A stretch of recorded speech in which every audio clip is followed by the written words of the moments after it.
हिंदी में यूपीएससी की तैयारी से संबंधित प्रोग्राम्स को देखने के लिए सब्सक्राइब करें स्टडी IQ IAS हिंदी। नमस्कार, स्टडी IQ IAS हिंदी में आप सभी लोगों का बहुत बहुत स्वागत है। मेरा नाम है विरत दुबे और आप इस समय देख रहे हैं महाकुंभ। दोस्तों, ये एक सेशन मैं लाना चाहता था और इसके पीछे रीज़न ये है कि आप लोगों ने कई लोगों ने जो है ये डिमांड भी की थी, मुझे टेलीग्राम पे मैसेज किए थे और कुछ लोगों के पास तो मेरे व्हाट्सएप नंबर भी हैं, तो उस पर उन लोगों ने मैसेजेस किए थे। तो मेरे भी मन में विचार आया कि चलिए जो कुछ भी मैं जानता हूँगा या जो कुछ भी मैं खोज सकता हूँ उसको लेकर के आपके सामने एक प्रस्तुतिकरण दूँ।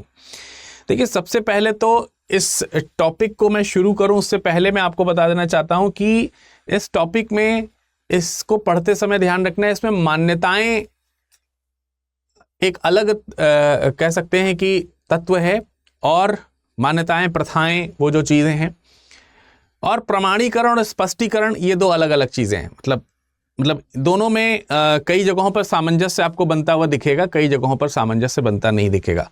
तो इस सेशन के शुरुआत में सबसे पहले मैं आप लोगों को बता देना चाहता हूं कि देखिए, ये आस्था का विषय है, धर्म में आस्था का विषय है एक प्रकार से, और जिनमें आस्था है वो इसको मानते हैं, जिनमें आस्था नहीं है वो इसमें कई बार विश्वास नहीं रखते हैं, ये कई बार विभिन्न प्रकार से प्रश्नगत करते हैं इसको। तो सबका अपना अपना स्वागत है। सेशन के अंत तक मैं चाहूँगा कि आपको हमारे सेशन से कुछ लाभ हुआ या नहीं हुआ, आपका महाकुंभ को लेकर के क्या विचार है, उचित शब्दों में, सीमित शब्दों में, उचित शब्दों में, और बहुत ही कह सकते हैं कि जिसको कि एक संदर्भित जो चीज़ें हैं या फिर एक अलाइंड वे में जो चीज़ें लिखी जा सकती हैं वो कमेंट सेक्शन में आप कमेंट करके दीजिए। और हाँ, उसमें ये भी ध्यान रखना है कि आप अपने मर्यादा का ध्यान रखें, यानी मर्यादित शब्दों का भी इस्तेमाल रहे, तो इसमें आनंद रहेगा। तो मैं आप लोगों के कमेंट ज़रूर पढ़ूंगा। इस सेशन के अंत तक पहुँचते पहुँचते आप महाकुंभ के बारे में निस्संदेह जान पाएंगे। मैं इसमें महाकुंभ के साथ साथ प्रयाग के बारे में भी आपको जानकारी उपलब्ध कराऊंगा, क्योंकि ये जो महाकुंभ है जो वर्ष 2025 में हो रहा है, इसको महाकुंभ नाम दिया गया है, और इसके लिए प्रयाग की इंपॉर्टेंस क्या है वो हम समझेंगे। पौराणिक महत्व जो है वो क्या है, क्या इसमें वेदों का कुछ योगदान है, या फिर वेदों से इसको किसी प्रकार से जोड़ा जा सकता है, या फिर अन्य किसी धार्मिक संहिता से इसको जोड़ा जा सकता है, उसके कुछ चीज़ें मैं आपको यहाँ पर बताऊंगा। साथ ही साथ वर्तमान जो 2025 में महाकुंभ हो रहा है, इसके आर्थिक परिदृश्य क्या हैं, सरकार इसको लेकर के किस प्रकार से उत्सुक है, और सेशन के अंत में हम ये भी समझने का प्रयास करेंगे कि इसमें किन किन चीज़ों के स्कोप्स हैं, क्या क्या चीज़ें और स्कोप के अंतर्गत आ सकती हैं। तो एक ओवरऑल केस स्टडी के तौर पर हम इसको देखने वाले हैं। तो सेशन के अंत तक बने रहिएगा, महाकुंभ में सब कुछ जानने के लिए जुड़े रहिए, और इस लिंक को अभी से अभी शेयर कर दीजिए।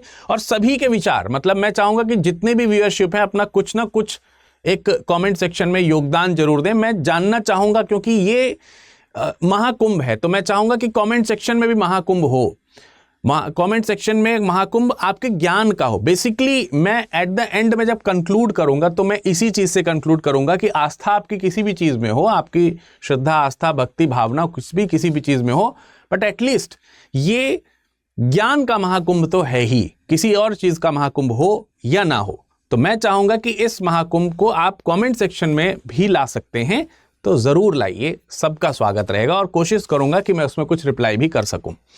तो चलिए करते हैं शुरुआत। शुरुआत में सबसे पहले तो कुछ पॉइंट्स मैं यहां पर लिख दे रहा हूं आपके लिए, जैसे कि आप सब लोगों को मालूम है कि ये महाकुंभ है, ये महाकुंभ है, ये महाकुंभ 2025 इसको नाम दिया गया है। अगर आप उत्तर प्रदेश या फिर महाकुंभ की ऑफिशियल वेबसाइट में जाएंगे तो आपको ये नाम देखने को मिलेगा।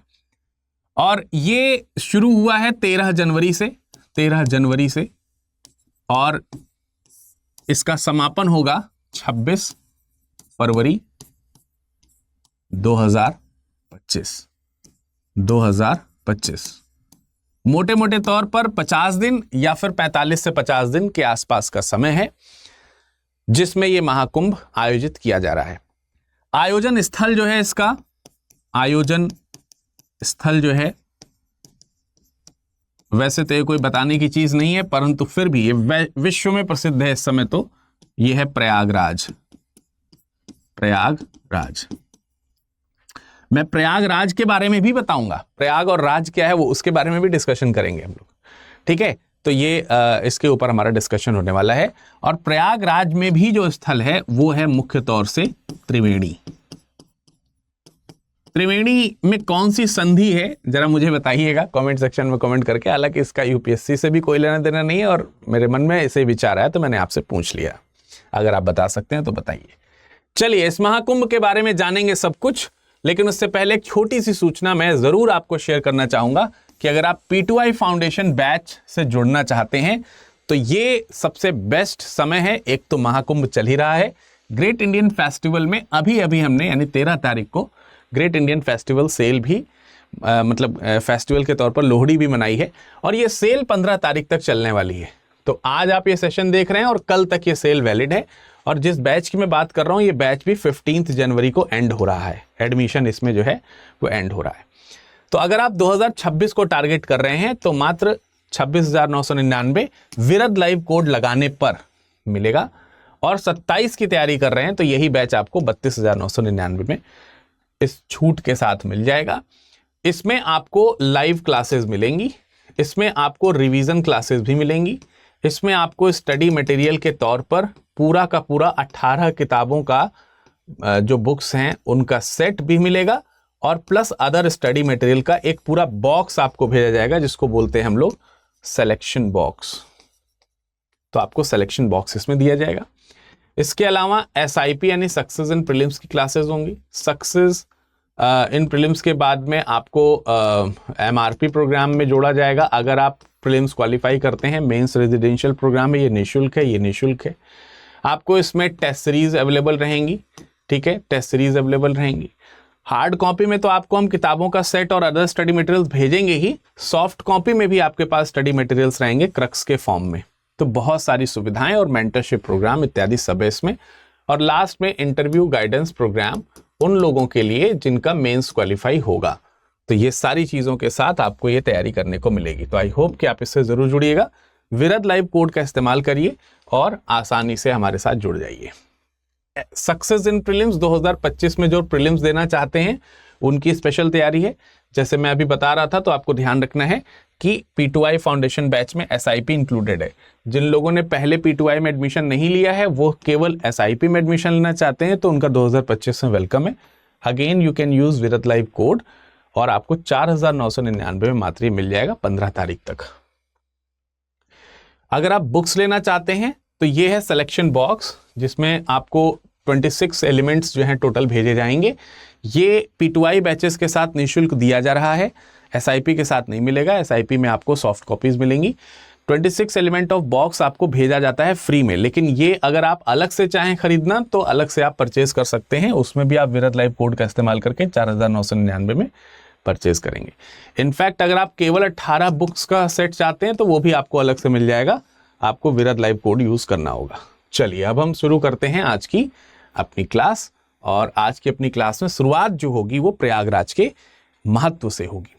देखिए, प्रयागराज के महत्व में सबसे पहले हम इसका जो पौराणिक संदर्भ है, पौराणिक जो संदर्भ है उसको पहले समझना चाहेंगे। पौराणिक संदर्भ जो है वो किस प्रकार से है।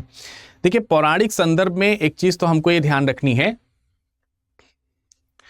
देखिए पौराणिक संदर्भ में एक चीज तो हमको ये ध्यान रखनी है कि कई सारे पुराण हैं जिनमें इनकी व्याख्याएं जो है वो की गई हैं। जैसे मत्स्य पुराण है, पद्म पुराण है, स्कंद पुराण है, अग्नि पुराण है, शिव पुराण है, कूर्म पुराण है, बृहन्नारदीय पुराण है। तो ये कुछ पुराण हैं। तो हमको ये ध्यान रखना है कि जहां पर ये मेले का आयोजन हो रहा है वह जगह है प्रयागराज, और प्रयागराज का भी काफी ज्यादा पौराणिक संदर्भ आपको मिलेगा। यानी कई पुराणों में इसका उल्लेख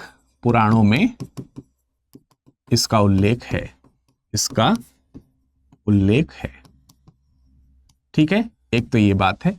दूसरी बात, पुराणों के अलावा इसका स्मृतियां उसमें भी इसका उल्लेख है। जैसे बहुत ही फेमस एक स्मृति है जिसका नाम है मनुस्मृति। मैं थोड़े थोड़े कॉन्टेक्स्ट जो है वो सभी के बता दूंगा। मनुस्मृति में भी आप इसका देखेंगे कि उल्लेख आपको देखने को मिलता है। इसके अलावा कुछ महाकाव्य हैं, महाकाव्य, उन महाकाव्यों में भी प्रयाग का उल्लेख आपको देखने को मिलता है। जैसे वाल्मीकि रामायण है, महाभारत है, ठीक है। तो आप ध्यान रखें, वाल्मीकि रामायण, महाभारत। इसके अलावा जो महाकवि कालिदास ने रघुवंशम लिखी हुई है, तो उस रघुवंशम में भी आप इसका उल्लेख देखते हैं, रघुवंशम। इनफैक्ट रघुवंश या रघुवंशम जो है उसमें भी आप इसका उल्लेख देखते हैं। इनफैक्ट कई जगहों पर रघुवंशम को भी महाकाव्य रघुवंशम कहा जाता है, और रामचरितमानस में भी इसका उल्लेख आपको मिलेगा, रामचरितमानस। तो ऐसे कई सारे रेफरेंसेस हैं जिसमें आपको प्रयागराज का उल्लेख आपको देखने को मिलेगा। तो सबसे पहले तो अगर हम यहाँ पर ये ध्यान दें कि प्रयाग शब्द जो है, प्रयागराज जो है, उसके बारे में अगर हम देखें तो प्रयाग शब्द विभिन्न पुराणों में उल्लिखित है, और ये एक प्लेस यानी कि एक ज्योग्राफिकल प्लेस को रिप्रेजेंट करता है। ज्योग्राफिकल प्लेस को ये क्या करता है, रिप्रेजेंट करता है। तो एक क्या कह सकते हैं कि एक पुराण है जिसका नाम है ब्रह्म पुराण। ब्रह्म पुराण में लिखा हुआ है, प्राकृष्टत्वा प्रयागो सौ प्रधान्या राज शब्दवान। अर्थात यहां पर प्राकष्टत्व का मतलब है कि प्राकष्टत्व जिसको प्राप्त है, प्राकष्टत्व का मतलब हो गया प्रधान, मतलब जिसको हम कह सकते हैं कि उत्कृष्टता, प्राकष्टत्यता, प्राकष्टत्यता, ये जिसको प्राप्त है, यानी प्राकष्टत्व जिसको प्राप्त है, तत्व मैं लिख सकता हूं, प्राकष्टत्व ये जिसको प्राप्त है, अर्थात प्रधानता जिसको प्राप्त है। प्रधानता का मतलब एक तरीके से उत्कृष्टता से है। किससे है? उत्कृष्टता से। उत्कृष्टता, तो उत्कृष्टता मिली हुई है जिसको, वो प्रयाग है। और इस प्रयाग की प्रधानता है, प्रयाग जो है वो क्या है, उत्कृष्टता के कारण प्रयाग की क्या है, प्रधानता है। और क्योंकि उत्कृष्टता के कारण प्रधानता है प्रयाग की, इसलिए उसके नाम के आगे राज शब्द जुड़ता है, यानी राजा शब्द जुड़ता है। तो कुल मिलाकर के प्राकष्टत्वा प्रयागो सौ प्रधान्या राजा शब्दवान। तो ये एक शब्द है जिसमें यह बताया गया है कि प्रयागराज को प्रयागराज क्यों कहा गया है, प्रयागराज को प्रयागराज क्यों कहा गया है। इसके अलावा ये भी मान्यताएं हैं कि तमाम प्रकार के उत्कृष्ट यज्ञ, दान दक्षिणा, इन तमाम सारी चीजों से संपन्न करा करके भगवान विष्णु, भगवान शंकर, इन तमाम प्रकार के देवी देवताओं ने इसका नाम प्रयाग जो है वो रखा है। और सभी प्रयागों में, सभी तीर्थों में ये सबसे महान तीर्थ है, इसलिए इसको राज तीर्थ या प्रयाग तीर्थ के नाम से जानते हैं। पुराणों में इसका खूब उल्लेख किया गया है। इनफैक्ट पुराणों में इसको इस जगह के तौर पर भी उल्लेखित किया गया है कि जहां पर चारों पुरुषार्थ, चार पुरुषार्थ कौन कौन से हैं, चार पुरुषार्थ की बात कर रहे हैं, तो चार पुरुषार्थ जो हैं वो आपके हैं धर्म, अर्थ, काम और मोक्ष। ठीक है, ये चारों पुरुषार्थों की नगरी या चारों पुरुषार्थों की प्रदाता नगरी के तौर पर जाना जाता है। अर्थात धर्म, अर्थ, काम और मोक्ष जो है सबकी प्राप्ति आपको इस प्रयाग से होती है। तो अब आइए इसको देख लेते हैं कि एक एक बार जो है ये किन किन किस किस प्रकार से कौन कौन से जो हमारे पुराण हैं उन पुराणों में इसका उल्लेख किस किस प्रकार से। जैसे मैंने आपको कुछ पुराणों के नाम दिए थे, मत्स्य पुराण है एक, मत्स्य पुराण। मत्स्य पुराण में इसका भी उल्लेख है, महाकुंभ का भी एक की कथा का भी एक वर्णन है, तो उसके बारे में चर्चा कर लेंगे अभी। तो कहते हैं कि मत्स्य पुराण में ऐसा बताया गया है कि मत्स्य पुराण कहता है कि ये प्रजापति का क्षेत्र है। किसका? प्रजापति का क्षेत्र। मत्स्य पुराण में इसको प्रजापति का क्षेत्र बताया गया है। तो हर जगह किस तरीके से वर्णन है वो मैं थोड़ा थोड़ा बता देता हूं। कहते हैं कि तीनों जो लोक हैं, सर्वस्व लोक जो है, तीनों जो लोक है उसमें ये विख्यात है। और इसका ये भी वर्णन मत्स्य पुराण में किया गया है कि यहां पर स्नान करने से आपको दिव्य लोक की प्राप्ति होती है, और मृत्यु के बाद जो पुनर्जन्म है, पुनर्जन्म, इससे मुक्ति मिल जाती है। ये जो मुक्ति है इसी को क्या कहा जाता है? इसी को मोक्ष कहा जाता है। अर्थात मत्स्य पुराण में प्रयाग में स्नान से मुक्ति का मार्ग बताया गया है। एक और पुराण है जिसका नाम है पद्म पुराण। पद्म पुराण, पद्म पुराण में जो व्याख्या करी गई है उसमें इसको बताया गया है कि इसके अलग अलग मतलब खंड हैं। पद्म पुराण का एक खंड है जिसको बोलते हैं सृष्टि खंड। सृष्टि खंड है, स्वर्ग खंड है, पाताल खंड है। इन सब में अगर आप देखोगे तो इसके विभिन्न खंडों में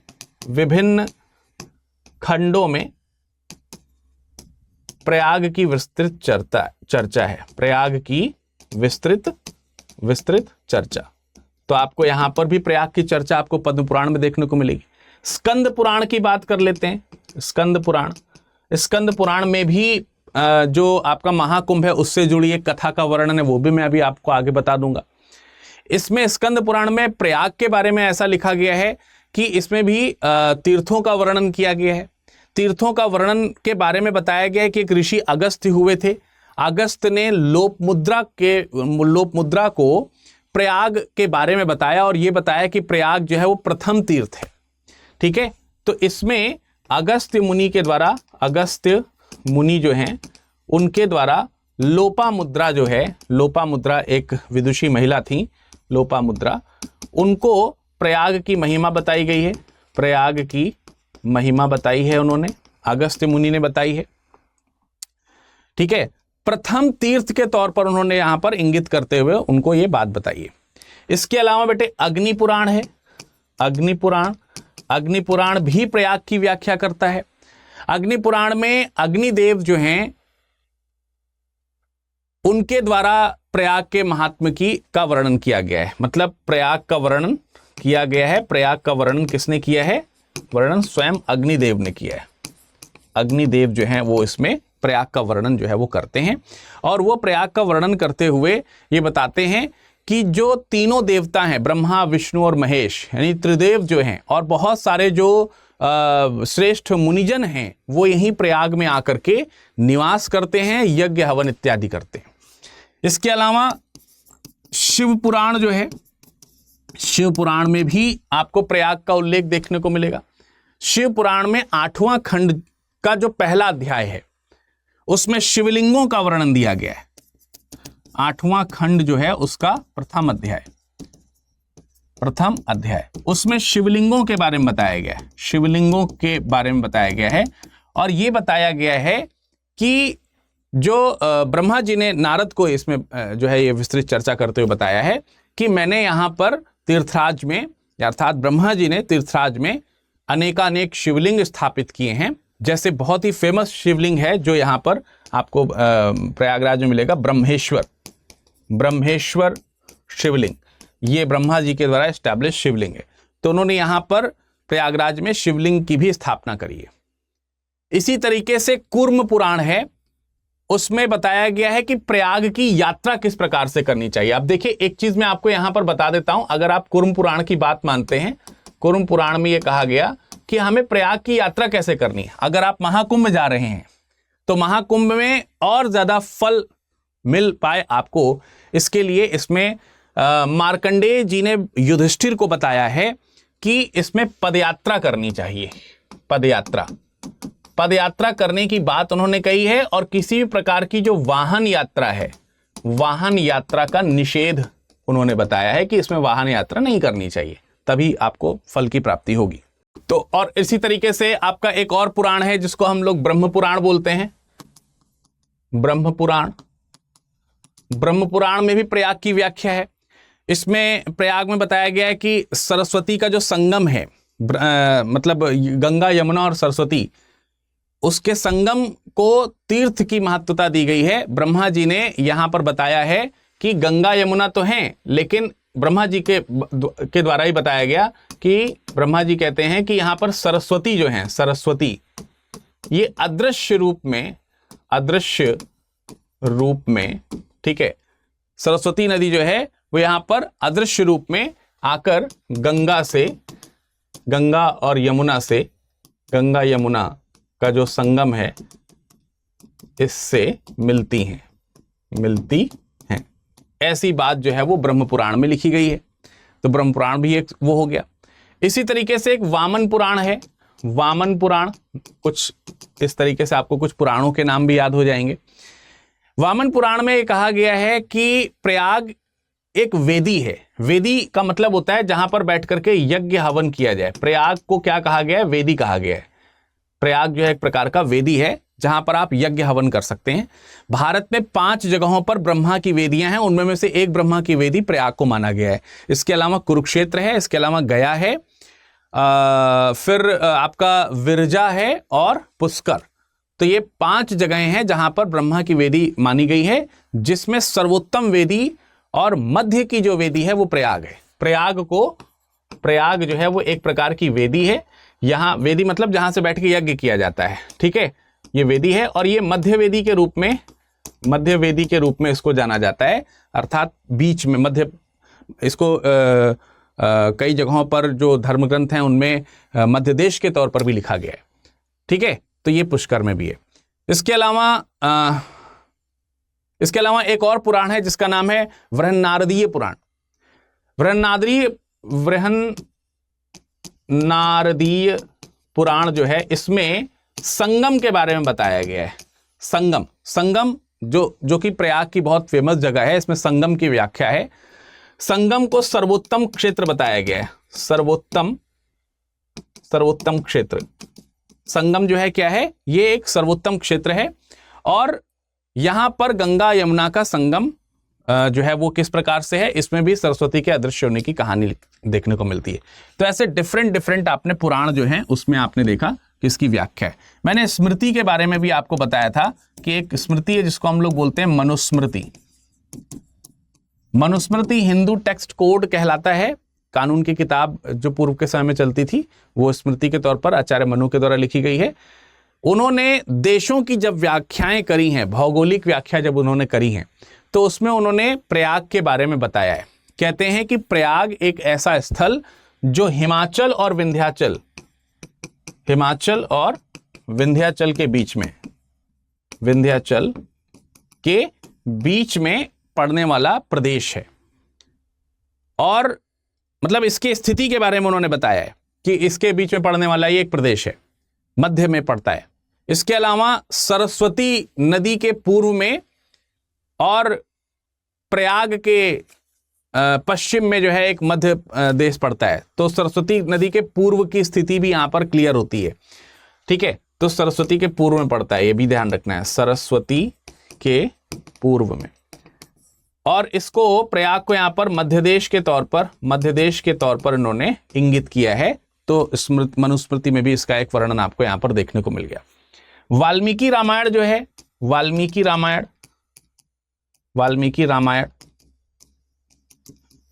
रामायण में भी इसका एक उल्लेख हमको देखने को मिलता है। जब भगवान श्री राम वनवास के दौरान होते हैं तो विभिन्न मार्गों से होते हुए राम जी जो हैं माता सीता के साथ और अपने भाई लक्ष्मण के साथ में एक विशाल जंगल को पार करते हुए गंगा यमुना की तरफ जाते हैं। और वहां पर ऋषि आदि से, मतलब वो एक संगम तट पर यहां पर आते हैं और यहां पर भारद्वाज ऋषि से मुलाकात करते हैं। और वहीं से फिर वो आगे की यात्रा की ओर बढ़ते हैं। ऋषिजन उनसे कहते हैं कि आप यहीं पर निवास कर लें, जंगल तो ये भी है, वन निवास आपको मिला ही है। तो उन्होंने कहा कि ये हमारे अयोध्या से काफ़ी निकट है, लोगों को पता चलेगा तो लोग अक्सर हमसे यहाँ से मिलने आते रहेंगे और इसलिए हमको यहाँ पर रहना ठीक नहीं है। तो वहाँ पर ऋषियों ने बोला कि फिर आप चित्रकूट की तरफ जा सकते हैं। तो चित्रकूट पर जाने की कहानी जो है वो आपको यहाँ पर देखने को मिलती है वाल्मीकि रामायण में एक तरीके से, ठीक है।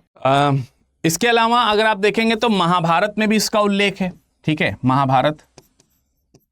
महाभारत में भी आपको इसका उल्लेख देखने को मिलेगा, अर्थात प्रयाग का उल्लेख महाभारत में वन पर्व में आपको देखने को मिलता है। वन पर्व, आप में से कोई बता सकता है कि कितने पर्व हैं महाभारत में? तो कमेंट सेक्शन में कमेंट करके एक बार बता दीजिए कि महाभारत में कितने पर्व हैं। तो इसमें जो वन पर्व है, उस वन पर्व में प्रयाग को प्रथम श्रेणी का तीर्थ कहा गया है। ठीक है, प्रथम श्रेणी का तीर्थ कहा गया है और इसकी स्थिति जो है वो कान्यकुब्ज जिसको कन्नौज कहा जाता था, उस कन्नौज के पूर्व दिशा में बताई गई है। तो ये भी एक स्थिति है जो आपको एक लोकेशन के तौर पर थोड़ी सी याद रहनी चाहिए, आई होप। इसके अलावा रघुवंशम महाकाव्य है। रघुवंशम जो है, ये महाकाव्य जो है, इस महाकाव्य में भी कालिदास जी ने मतलब डायरेक्टली तो ये नहीं कहा है कि ये वाला प्रदेश जो है वो प्रयाग है, लेकिन उसमें एक कथा का वर्णन किया है। जब भगवान राम पुष्पक विमान से वापस जा रहे हैं, अपने अयोध्या में वापस जा रहे हैं, तो पुष्पक विमान जो है वो प्रयागराज से, संगम के ऊपर से होकर के गुजरता है। तो वहां पर एक वटवृक्ष की तरफ इंगित किया गया है जिसको श्याम वट या अक्षय वट कहा जाता है। श्याम वट या अक्षय वट कहा जाता है। कहते हैं कि इसकी रक्षा स्वयं भगवान शिव करते हैं और इसके बारे में यह भी बताया जाता है कि एक बार औरंगजेब ने इसको काटने का प्रयास किया था और इसको जड़ से मिटाने का प्रयास किया, लेकिन ये फिर से पल्लवित हुआ। तो इसको अक्षयवट की ओर से माना जाता है। माता सीता ने यहाँ पर कामना करी थी, क्योंकि जब वो प्रयाग से आगे की ओर बढ़े, त्रिवेणी से आगे की ओर बढ़े चित्रकूट जाने के लिए, तो ऋषियों ने बताया कि आगे आप जाइए तो वहाँ पर यमुना को पार करके आपको अक्षयवट मिलेगा। भौगोलिक स्थिति में अब के समय में ये यमुना के इस पार ही मिलता है। तो लोग बताते हैं कि उस समय की भौगोलिक स्थिति यमुना की रही होगी, तो अब वो चेंज हो गई। यमुना नदी का जो बहाव का क्षेत्र है वो चेंज हो गया, इसलिए वट अब इस पार ही मिल रहा है, पहले वो उस पार हुआ करता था। तो बहरहाल वो वटवर्क जो अक्षय वट है वो काफ़ी फेमस अक्षय वट के तौर पर जाना जाता है। कहते हैं कि हर लोक में, हर समय में भगवान शिव उसकी स्वयं रक्षा करते हैं। रामचरितमानस में भी उल्लेख है, रामचरितमानस। ठीक है, अब जब राम के बारे में आपने दो जगहों पर कॉन्टेक्स्ट देख लिया, तो रामचरितमानस में तो आएगा ही। गोस्वामी तुलसीदास जी ने बालकांड में इसका वर्णन किया हुआ है और बालकांड में इसका वर्णन करते हुए प्रयागराज का जो माघी स्नान जो है, माघी स्नान का वर्णन किया है। ठीक है, माघ के महीने में जो माघी स्नान होता है उसके बारे में उन्होंने बताया, उसकी महत्वता का एक प्रसंग दिया गया है। ठीक है, तो ये तमाम सारी चीजें हमने यहां पर आपको बताई। अब एक चीज यहां पर ध्यान रखना है कि मैं बार बार त्रिवेणी की बात कर रहा हूं और बार बार संगम की बात कर रहा हूं। तो त्रिवेणी और संगम है क्या? तो त्रिवेणी और संगम क्या है, अगर इसकी फैक्ट को अगर आप समझना चाहें तो त्रिवेणी और संगम में एक बात तो ये है, देखिए आप क्या क्या चीजें पढ़ते चल रहे हैं साथ ही साथ, वो भी मैं आपके लिए यहां पर लिस्टेड कर देता हूं। कि देखिए आपने एक तो प्रयाग के बारे में जाना, प्रयाग क्या है, प्रयाग के विवरण जो है आपने देखे, विवरण। ठीक है, सबसे पहले आपने जाना कि प्रयाग क्या है, फिर आपने उसके रेफरेंसेस देखे कि प्रयाग के रेफरेंसेस कहाँ कहाँ पर दिए हैं। अब तीसरे पॉइंट में जो आप पढ़ रहे हैं, ये पहला पॉइंट हो गया, दूसरा पॉइंट हो गया, तीसरे पॉइंट में जो आप लोग पढ़ रहे हैं वो ये है कि सरस्वती नदी का क्या है, सरस्वती नदी है या फिर ये कल्पना है, क्या चीज है, इसको समझने का आप यहां पर प्रयास कर रहे हैं। आइए जरा देखते हैं।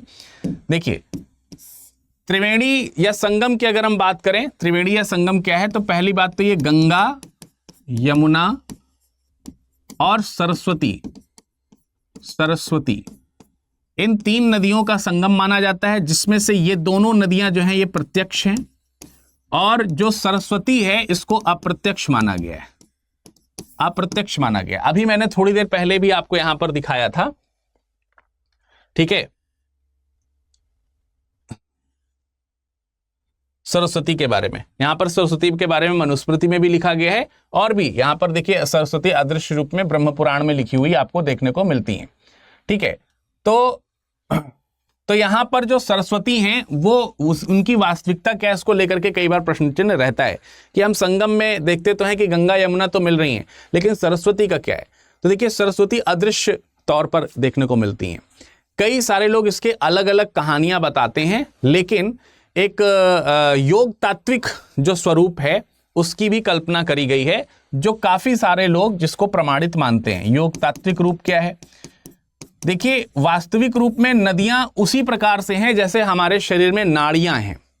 तो नाड़ियां, नदियां एक ही तरीके से बहाव के लिए हैं, बहाव की दिशा को तय करती हैं।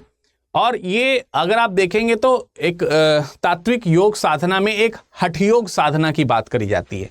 किसकी बात करी जाती है? हठ योग साधना की बात करी जाती है। अच्छा, इसमें कई सारे पॉइंट्स हैं, वो आर्ट एंड कल्चर के आपको मिल रहे होंगे, ठीक है। तो हठ योग साधना की बात आपको यहाँ पर देखने को मिलती है। हठ योग साधना में अगर आप देखेंगे तो 3 प्रकार की नाड़ियों का वर्णन होता है, इड़ा, पिंगला और सुषुम्ना, ठीक है। इड़ा, पिंगला और सुषुम्ना, ये 3 प्रकार की नाड़ियां हैं। जब हठ योगी इन तीनों प्रकार की नाड़ियों को का जागरण कर लेते हैं तो ऐसी अवधारणा है, ऐसा माना जाता है कि इसके जागृत होने से कुंडलिनी जागृत होती है। इन तीनों का जहां पर संगम होता है, वो जब इनका संगम इन तीनों नाड़ियों का होता है, अब देखो इन्हीं तीनों नाड़ियों का जो संगम है, वहीं से संगम की प्रधानता है। अब संगम जब इनका होता है तो इससे कुंडलिनियां जागृत होती हैं, और कुंडलिनियों के जागृत होने से जो है ऐसा माना जाता है कि इस प्रकार का अनुभव होता है जैसे सहस्त्रशार कमल जो है वो खिले हों, और सहस्त्रशार कमल खिलने पर अमृत की वर्षा होती है। अमृत की वर्षा होने पर व्यक्ति को अमृतत्व की प्राप्ति होती है, और योगी जो होते हैं वो अपने हृदय में, अपने अंदर जो है अनहद नाद जो है उसका अनुभव करते हैं, उसका श्रवण करते हैं, वो उनको सुनाई देता है। और इसी को योगी जीवन का सबसे चरण माना जाता है, ज्ञान का उच्चतम शिखर माना जाता है। और यही जो ज्ञान का उच्चतम शिखर है, जो इस संगम से प्राप्त हुआ है, जो सरस्वती के तौर पर उसको ज्ञान स्वरूपिणी के तौर पर स्वीकारते हैं, तो इसलिए अप्रत्यक्ष है वो सरस्वती जो है वो ज्ञान स्वरूपिणी गंगा है, जो गंगा और यमुना में आकर के मिलती है। इसके महात्म्य अलग अलग भी हुआ करते हैं, अलग अलग तरीके की कहानियां भी इसमें कही जाती हैं, बट ये भी एक कहानी है कि सरस्वती जो है वो एक प्रकार से क्या है, अदृश्य नदी के तौर पर देखी जाती है। अब आइए जरा एक बार नजर डाल लेते हैं कुंभ पर्व के ऊपर भी, ठीक है। एक बार जरा हम लोग चर्चा कर लेते हैं कुंभ पर्व के ऊपर भी, एक बार थोड़ी सी दृष्टिपात करते हैं। वैसे मैंने कुंभ पर्व के अंदर यहाँ पर कुछ पॉइंट्स लिख दिए हैं, जो कि अब हम महाकुंभ की तरफ चल रहे हैं तो हमें कुंभ के बारे में पता चलना चाहिए। देखिए, कुंभ स्पेशली अगर देखा जाए तो भारतीय संस्कृति का एक बेहद, कह सकते हैं अद्वितीय तरीके का एक पर्व है, त्योहार की तरह से लोग इसको मनाते हैं। और इस पर्व में एक जो विशेष मूल अवधारणा जो है, पर्व की जो मूल अवधारणा है वो अमरत्व और साथ ही साथ मोक्ष की अवधारणा से जुड़ी हुई है। और ये चीजें स्नान से प्राप्त होती हैं, लेकिन इसमें सिर्फ स्नान ही नहीं है, स्नान के अलावा भी चीजें हैं। तो ये एक परिकल्पना का पर्व है जो व्यक्ति को मोक्षदायिनी मानता है। ये पर्व जो है लोगों के लिए मोक्षदायिनी है। हालांकि कई सारे मान्यकार जो है ये मानते हैं कि इसकी व्याख्या पुराणों में भी करी गई है, पौराणिक इसके महात्म्य है, कुछ वैज्ञानिक आधार बताने का प्रयास करते हैं, लेकिन जितने भी ये चीज़ें बताई जा रही हैं इन सब जगहों पर एक हम कह सकते हैं कि एक समानता नहीं मिलती, या एक दूसरे से संतुष्टि होते हुए देखने को नहीं मिलती, यानी कॉन्फ्लिक्ट्स जो हैं वो हमको देखने को, मतभेद जो हैं वो हमको देखने को मिलते हैं। कुछ लोग मानते हैं कि इसका वेदों में उल्लेख है, कुछ लोग मानते हैं कि वेदों में उल्लेख नहीं है। जैसे वेदों में कई जगहों पर कुंभ शब्द का इस्तेमाल किया गया है, वेदों में कई जगहों पर ऋषियों की गैदरिंग की भी बात करी गई है, आप उसको मेला मान सकते हैं। लेकिन इन दोनों का संयोग जो है, जिसे हम कुंभ मेला कहते हैं, वो एक जगह पर कहीं पर वेद में लिखा हो, ऐसी व्याख्या नहीं मिलती। कुछ लोग कहते हैं कि इसको वेद में लिखा भी गया है। एक दो रेफरेंसेस अभी हम आपको यहाँ पर बता भी देंगे कि वो हैं या नहीं है, ठीक है। बहरहाल जो भी है वो है तमाम प्रकार। अच्छा, बहुत सारे लोग जो हैं इसका ज्योतिषीय आधार भी मानते हैं। ज्योतिषीय आधार का मतलब ये हो गया कि ग्रहों की जो कल्पना है, ग्रहों की जो चाल है, उसके अकॉर्डिंग ये एक पुण्य डेट जो है वो बनती है जिसमें स्नान से लोगों को लाभ होता है। तो ऐसी अलग अलग मान्यता जो है वो कुंभ पर्व को लेकर के आती है। आपकी कुंभ पर्व को लेकर के क्या मान्यता है आप भी यहाँ पर लिख सकते हैं, ठीक है, इस चीज को आप लिख सकते हैं। अब वेदों को लेकर के अगर हम देखें तो अथर्व वेद की बात हम यहाँ पे करेंगे। अथर्व वेद जो है उसमें एक जगह पर उल्लेख किया गया है कि ब्रह्मा ने चारों दिशाओं में, ठीक है, ब्रह्मा जी ने चारों दिशाओं में 4 मंगलचारी कलश जो हैं, मंगलकारी जो कलश हैं, जो कि दुग्ध धाराओं से भरे हुए थे, उन 4 कलशों को स्थापित किया। और ये 4 कलश मानव जाति के उत्थान के लिए, उसकी समृद्धि के आधार माने जाते हैं। इस चीज को अथर्ववेद में एक श्लोक के माध्यम से लिखा गया, जो कि यहां पर लिखा गया है, चतुरः कुंभार चतुर्था दधामि क्षीरण पूर्णा उदकेन दधना उपत्वाम तिष्ठन्तु पुष्करणीय समन्ता। लेकिन इस वेद के अर्थ में देखिए 4 कुंभों की जरूर बात करी गई है। चतुरः कुंभार चतुर्था दधामि क्षीर पूर्णा, तो इसमें 4 दूध से भरे हुए घड़ों की बात की गई है, जिसको एस्टैब्लिश करने की बात कही गई है। ये माना जाता है कि ब्रह्मा जी ने इसको एस्टैब्लिश किया, लेकिन ये 4 दूध के घड़े किस जगह पर एस्टैब्लिश किए गए और इससे ही कुंभ मेले का सृजन होता है, इस बात की स्पष्टीकरण इसमें नहीं है। लेकिन काफी निकट का श्लोक है जो कि अथर्ववेद में माना गया है। इसके अलावा अगर हम देखें तो कुंभ का एक तो महत्व हमको यहां पर वेदों के आधार पर देखने को मिल गया कि वेद में कुछ इस तरीके के रेफरेंसेस, चलिए अथर्ववेद में मान लेते हैं कि दिया गया है।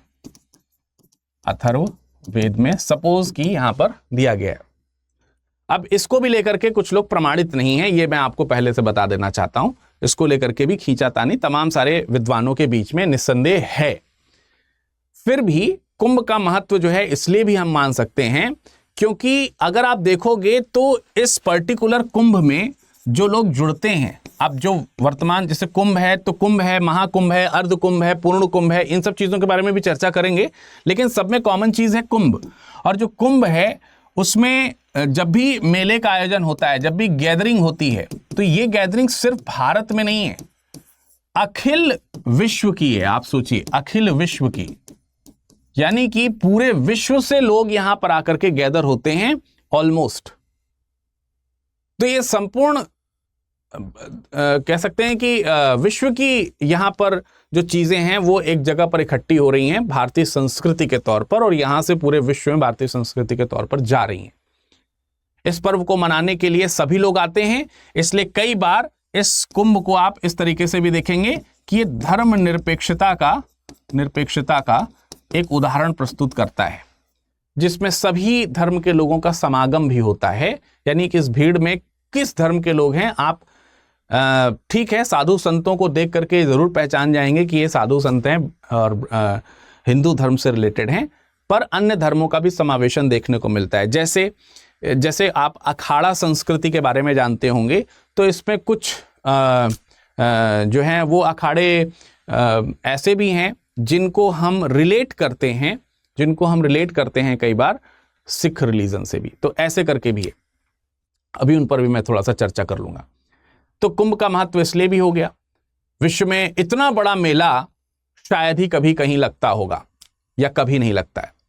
कुंभ के बारे में बात की जाए तो अमूमन जो है वो कुंभ प्रत्येक 12 वर्षों में एक बार जो है ये लगाया जाता है, हर 12 वर्षों में। और हर 6 वर्ष में आप देखेंगे तो अर्धकुंभ का आयोजन होता है। हर 6 वर्ष में अर्धकुंभ का आयोजन किया जाता है। और ऐसा माना जाता है कि जो अर्धकुंभ का आयोजन है ये सम्राट हर्षवर्धन जो हुआ करते थे, हर्षवर्धन जो वर्धन या फिर पुष्यभूति वर्धन वंश के, पुष्यभूति वंश जिसको बोलते हैं, या फिर हम कई बार इसे वर्धन वंश भी बोलते हैं, वर्धन वंश के जो अंतिम शासक थे उनके द्वारा इसका आयोजन किया जाता था। इसके अलावा जब हम रेफरेंसेस की बात कर रहे हैं तो रेफरेंसेस में एक रेफरेंस ये भी दिया जाएगा कि 17वीं शताब्दी के आसपास एक किताब लिखी गई जिसका नाम था खुलसात या खुलसत उत तवारीख, खुलसात उत तवारीख। ये एक प्रकार से जो मुगलिया इतिहास है, मुगल काल का जो इतिहास है, उस इतिहास की कहानी है। यहाँ पर ये पूरा इतिहास इसमें लिखा गया है। 1665 में इसको सुजान राय भंडारी ने लिखा था, सुजान राय भंडारी ने इसको लिखा था, और तब लिखा कि इस तरीके का आयोजन प्रयागराज में एक मेले के तौर पर किया जाता था। प्रयागराज में तब जो है इस तरीके का आयोजन एक मेले के तौर पर किया जाता था। इसी वजह से कई सारे लोगों का यह भी मानना है कि क्योंकि हमको तीर्थ में माफ कीजिएगा, कुंभ मेले के आयोजन के आधार पर मेला आयोजन अगर हम देखें तो इसका कोई बहुत प्राचीन उदाहरण नहीं देखने को मिलता है या प्रमाण नहीं देखने को मिलता है। एग्जैक्टली अगर ये पूछा जाए कि ये निस्संदेह कब से मनाया जा रहा है, तो इसका या तो उदाहरण ये मिलता है कि यह एक पुरातन जो है परंपरा है जो चली आ रही है, जिसको सनातनी परंपरा के तौर पर एक्सेप्ट किया जाता है। और कुछ लोगों का इसका मानना है कि ये इसी समय के बाद मतलब मुगल काल में इसको शुरू किया गया।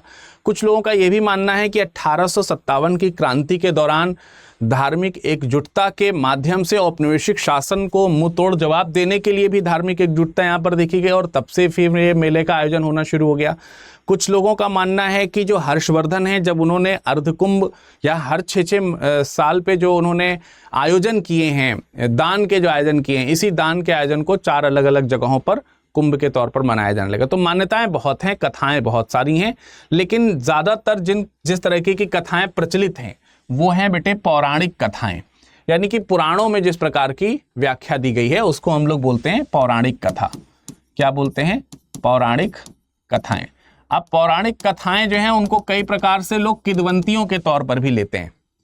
किद्वंतियों के तौर पर 3 कथाएं जो हैं वो फेमस हैं। अब वो 3 कथाएं कौन कौन सी हैं? उसमें सबसे पहली जो कथा है, प्रथम कथा जो है, उस कथा के अंतर्गत अगर आप देखेंगे तो समुद्र मंथन की बात करी गई है।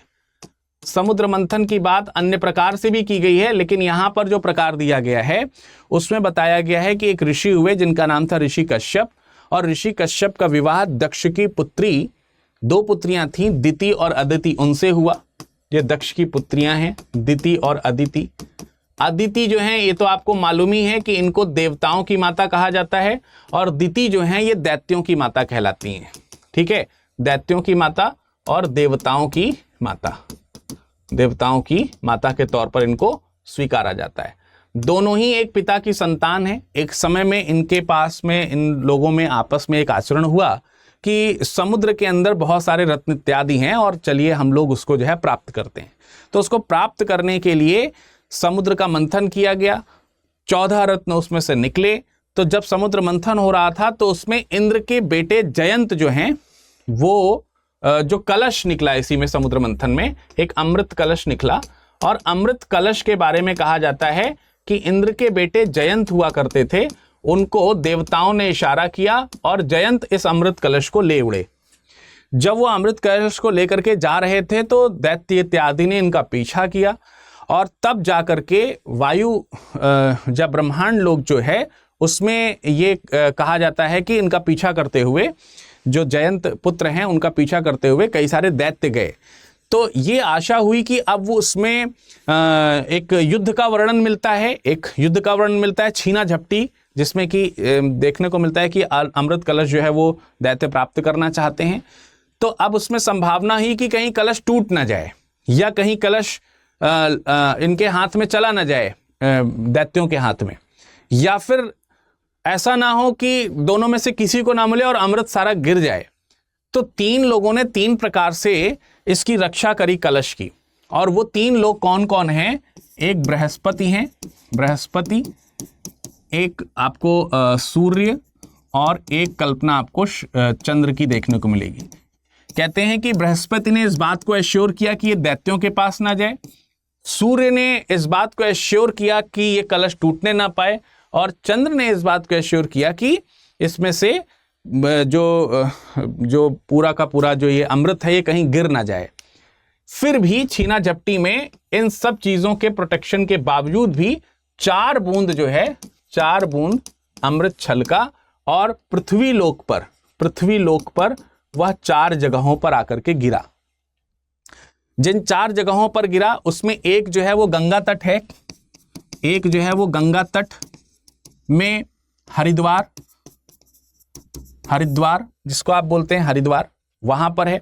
दूसरा है त्रिवेणी में, त्रिवेणी जहां पर ये संगम है, त्रिवेणी जिसको हम लोग प्रयाग बोलते हैं, प्रयाग में, प्रयागराज में।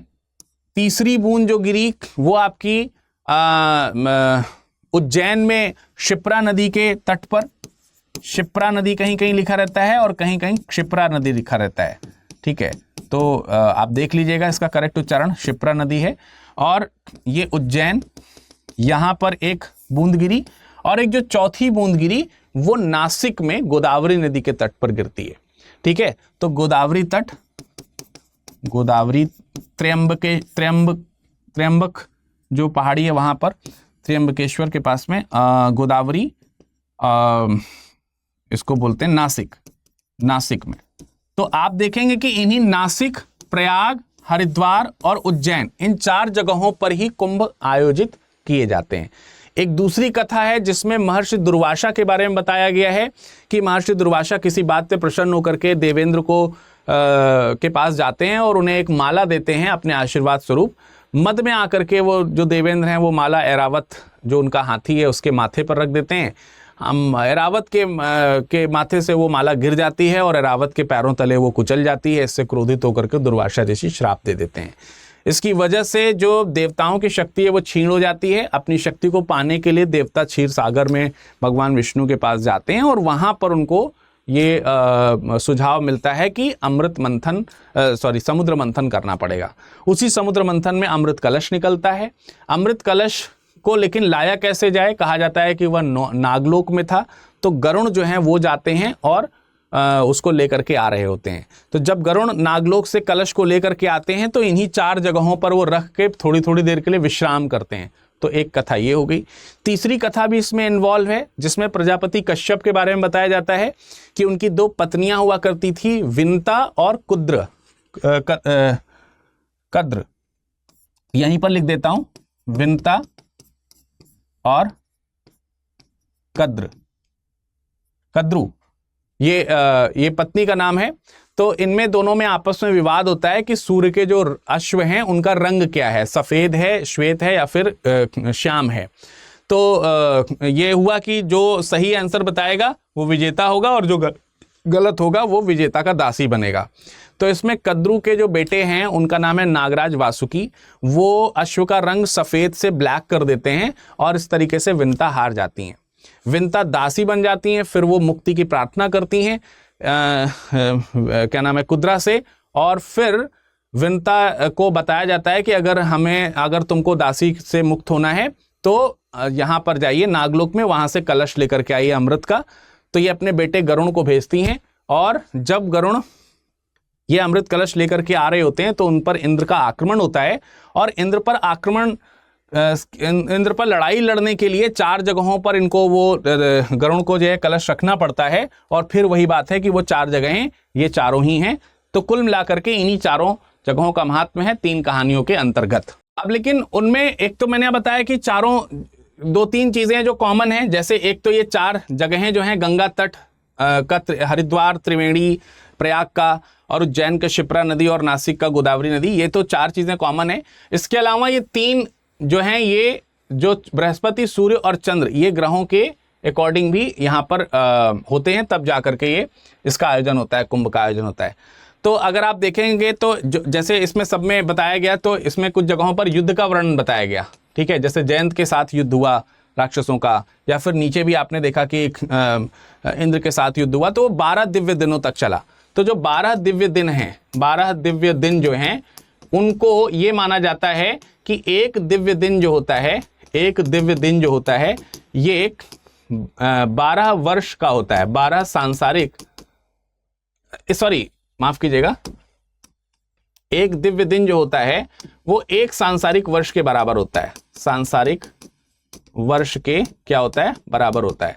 तो अगर ये इस तरीके से है तो आप देखेंगे कि भाई जैसे एक दिव्य दिन जो है वो सांसारिक दिवस के 1 वर्ष नहीं, 12 वर्ष के बराबर होता है।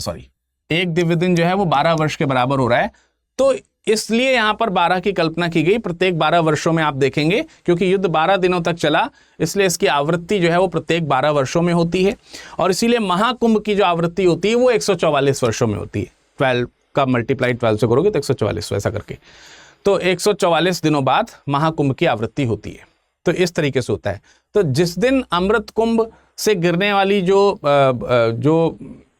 राशि है पर चंद्रमा और बृहस्पति का संयोग होगा, तो उस समय पृथ्वी पर कुंभ आयोजित किया जाता है, ऐसा माना जाता है।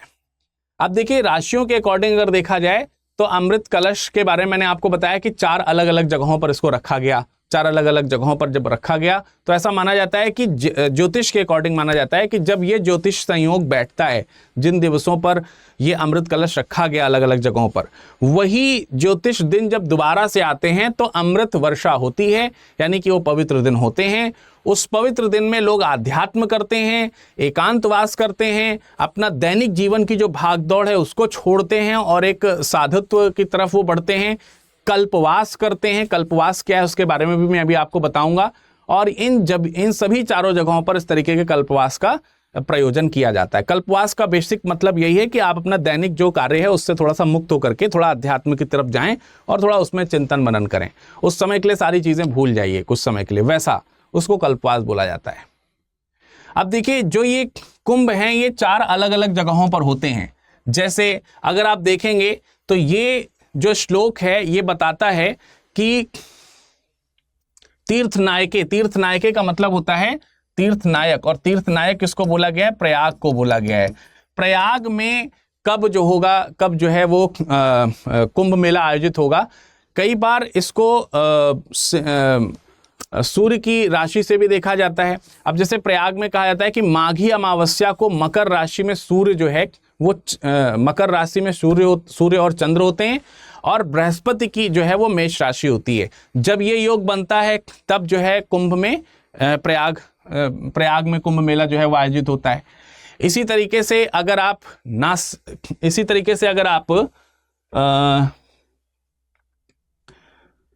नासिक की बात करेंगे तो नासिक में सूर्य, चंद्रमा और बृहस्पति तीनों जो है वो जब सिंह राशि में होते हैं भादों में, यानी कि भाद्रपद की अमावस्या पे ये चीज होती है, तो जो है नासिक में ये आपको देखने को मिलेगा, कुंभ का जो आयोजन है वो देखने को मिलेगा। इसी तरीके से उज्जैन की अगर हम बात करें, उज्जैन में मेष राशि में सूर्य जो है और सिंह में बृहस्पति, सिंह राशि में बृहस्पति होते हैं। तो ये जब संयोजन बैठता है तब उज्जैन में इसका आयोजन होता है, और ये वैशाख मास की पूर्णिमा में मनाया जाता है। मतलब वैशाख मास की पूर्णिमा में आयोजन होता है इसका, ठीक, ये आपका होता है उज्जैन में। और चौथा जो है वो आप हरिद्वार में देख सकते हो। हरिद्वार वाला भी थोड़ा सा स्पेशल है कि इसमें जो बृहस्पति हैं वो कुंभ राशि में और मेष राशि में होते हैं सूर्य, और सूर्य संक्रांति का समय होता है बेसिकली। मेष राशि में सूर्य संक्रांति जब होती है तब ये यहाँ पर हरिद्वार में कुंभ का आयोजन होता है, यानी कि मेष संक्रांति यानी कि चैत या बैसाख के आसपास आपको देखने को मिलेगा यहाँ पर ये आयोजन, ठीक है। तो ये आपको यहाँ पर समझना है कि चार अलग अलग जगहों पर चार अलग अलग समय में ये आयोजन कराए जाते हैं। तो अब हमने यहाँ पर ये समझ लिया कि चार जगहों पर कुंभ का तो आयोजन होता है। अब लेकिन कुंभ में भी कई तरीके के प्रकार हैं। वैसे तो यहाँ पर अखाड़े की हेडिंग आ गई है, बट कोई बात नहीं, मैं यहाँ पर पहले डिस्कशन कर ले रहा हूं कि जो आपके कुंभ के प्रकार जो हैं, कुंभ के जो प्रकार हैं उनके ऊपर आइए एक बार नजर डाल लेते हैं। कितने प्रकार के कुंभ होते हैं और क्या क्या अंतर होता है। जैसे एक होता है बेटा अर्धकुंभ। अर्धकुंभ जो होता है ये प्रत्येक 6 साल में पड़ता है, प्रत्येक 6 वर्ष में। अर्धकुंभ का आयोजन कब होता है? प्रत्येक 6 वर्ष में एक बार इसका आयोजन आपको देखने को मिलेगा, और ये केवल और केवल 2 जगहों पर होता है, और वो 2 जगहें हैं हरिद्वार और प्रयाग। इन 2 जगहों पर ही इसका आयोजन अर्धकुंभ का आपको देखने को मिलेगा, ठीक है, इन 2 जगहों पर। इसके अलावा अगर हम इसकी मान्यता के बारे में देखें या इसके पुष्ट प्रमाण की तरफ देखें तो बाणभट्ट ने एक किताब लिखी है, बाणभट्ट ने एक किताब लिखी है जिसका नाम है हर्षचरित्रम या हर्षचरितम, ये किताब लिखी हुई है। इसके अलावा चीनी यात्री हुआ करते थे जिनका नाम था वेनसांग, इन्होंने अपनी यात्रा वृत्तांत लिखी है। यात्रा वृत्तांत है इनका, हिंदी में इनके यात्रा वृत्तांत को कहा जाता है भारत वर्णन। तो उसमें जो है इन्होंने लिखा हुआ है कि प्रत्येक 5 वर्ष में जो ये राजा हर्ष हुआ करते थे, प्रत्येक 5 वर्ष में क्या करते थे, ये जितनी भी चीजें 5 वर्ष में कमाते थे उसको लेकर के ये हरिद्वार और प्रयाग में बारी बारी से जाते थे, और हर 6वें वर्ष में ये हरिद्वार एक बार प्रयाग में जा करके क्या करते थे, इस चीजों को दान कर देते थे। वहां पर वो पुराने वस्त्रों को धारण करते थे और ये सब दान इत्यादि करने के पश्चात वो वापस आकर के अपने फिर से राजकार्य में लग जाते थे। तो इस तरीके से अर्धकुंभ जो 6 वर्ष का है उसकी शुरुआत मानी जाती है। इसको कई सारे लोग इतिहास के पॉइंट ऑफ व्यू से तो ऐसे ही देखते हैं, और कुछ लोग जो उसके वैदिक और आध्यात्मिक महत्व देखते हैं या फिर पौराणिक महत्व देखते हैं, उनका जो पुराना मैंने आपको बता रखा है उसके हिसाब से रहता है। फिर इसके अलावा एक तो हो गया आपका अर्धकुंभ, ठीक है, दूसरा हो गया कुंभ मेला। तो एक तो अर्धकुंभ मेला हो गया, दूसरा हो गया बेटे कुंभ मेला। अब देखिए कुंभ मेला में क्या है, कुंभ मेला का आयोजन जो होता है ये हर 3 साल में होता है, प्रत्येक 3 वर्ष में। इसका आयोजन प्रत्येक 3 वर्ष में चारों जगहों पर, सभी चारों जगहों पर इसका आयोजन हर 3 साल में एक बार करके होगा। तो 12 साल में आपको देखने को मिलेगा कि एक बार सब जगह पर हो जाता है। फिर है तीसरा पूर्ण कुंभ मेला जो होता है ये प्रत्येक 12 साल में इन चारों जगहों पर आयोजित होता है, प्रत्येक 12 साल में, ठीक है, इन चारों जगहों पर आयोजित किया जाता है। ठीक है, तो 12 साल में एक, फिर दूसरा 12 साल, फिर तीसरा 12 साल, फिर चौथा 12 साल, ठीक है, ऐसे करके आयोजित होता है। हर 12 साल में एक पूर्ण कुंभ आयोजित होता है। और इस तरीके के जब 12 चक्र पूरे हो जाते हैं तब जो है वो बारी आती है प्रयागराज की। ठीक है, तो इस तरीके के जब 12 चक्र पूरे हो जाते हैं तो आप देखेंगे चौथा कुंभ पड़ेगा जिसको बोलते हैं महाकुंभ, जो कि प्रत्येक 144 वर्ष में पड़ता है। और इसका आयोजन सिर्फ प्रयागराज में होता है। इसका आयोजन सिर्फ कहां होता है? प्रयागराज में। इसका सभी चारों जगहों पर इसका आयोजन होगा। इसका भी सभी चारों जगहों पर, इसका 2 जगहों पर, इसका 1 जगह पर। तो 1 जगह पर महाकुंभ, 2 जगह पर अर्धकुंभ और 2 जगहों पर चारों, मतलब 2 मेले जो हैं वो चारों जगहों पर होते हैं। इस तरीके से आपको यहां पर देखने को मिलेगा। अब देखिए इसमें एक चीज मैंने आपको बताई थी कल, इसमें मैंने एक बताया था कि जब ये मेले का आयोजन होता है तो इसमें एक प्रक्रिया होती है, इसको हम लोग बोलते हैं कल्पवास। ठीक है, अब ये कल्पवास क्या है इसको भी जरा एक बार आइए समझ लेते हैं। कल्पवास क्या चीज है? देखिए कल्पवास क्या है कि जो संगम तट है, संगम तट पे ध्यान लगाना और वेदों का अध्ययन करना, ये है कल्पवास। ध्यान रखें, संगम तट पर ध्यान लगाना और वेद अध्ययन इत्यादि करना, मतलब चिंतन मनन, वेद अध्ययन, आध्यात्मिकता से जुड़ना, इसको बोलते हैं कल्पवास। पद्म पुराण, ब्रह्म पुराण, इन सब जगहों पर इसमें इसकी व्याख्या की गई है। और इसमें यह भी कहा गया है कि बेसिकली ये ऋषियों द्वारा एक विशेष तरीका बताया गया है गृहस्थ लोगों के लिए। गृहस्थ वो लोग हैं जो अपने घर में रहते हैं, कमाते खाते हैं, जैसे हम आप सब लोग गृहस्थ आश्रम में वर्तमान समय में। वैसे तो ऋग्वेद में गृहस्थ आश्रम जो है वो जैसे प्रथम 25 वर्ष जो है वो तो ब्रह्मचर्य है, फिर अगला 25 वर्ष जो है वो गृहस्थ आश्रम है। तो 25 से 50 वर्ष का जो समय होता है, तो गृहस्थों के लिए जो है वो कल्पवास का विधान ऋषियों ने इसमें किया है, कल्पवास। अब क्या होता है कि आपको ज्ञान की प्राप्ति के लिए आज के समय में वानप्रस्थ में लोग जाते नहीं हैं। वन जाने का विधान वैसे तो है, लेकिन वन नहीं जा पाते हैं, जंगल में नहीं जा पाते हैं। तो यहां पर यह कहा गया है कि भाई उतना नहीं कर पा रहे हो तो आप यहां पर आओ, पर्णकुटी बनाओ, पर्णकुटी में रहिए। ये पर्णकुटियां जो हैं तट के किनारे बनाई जाती हैं। गीली रेत और धसकती हुई रेत, जो फिसलती हुई रेत रहती है, हमेशा आप उसमें सोएंगे, बैठेंगे, ध्यान करेंगे, चिंतन करेंगे, मनन करेंगे।